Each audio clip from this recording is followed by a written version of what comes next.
what is that thing y'all are doing in Texas? Criminal justice reform, deregulation, tax cuts. I mean, whatever, all of the great things you've done, that's sort of, can you come just talk to me about how you did it? And so I flew up to DC and flew up again. And he started saying, we really need you in the White House. We want you to build something very similar to what you built in Texas, a relentless, super strategic, very intentional policy apparatus that could move things. And I said no, and then I said no again, and then I said no again.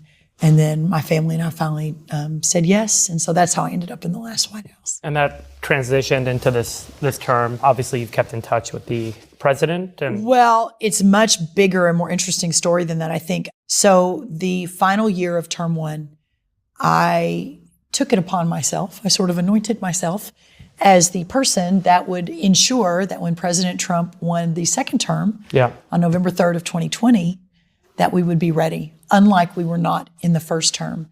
And so I spent the year with Larry Kudlow, who ran the National Economic Council, Robert O'Brien, who ran National Security Council, and I was domestic policy at that point, and really drove an effort to put together an agenda and the teams that would be ready for that second term.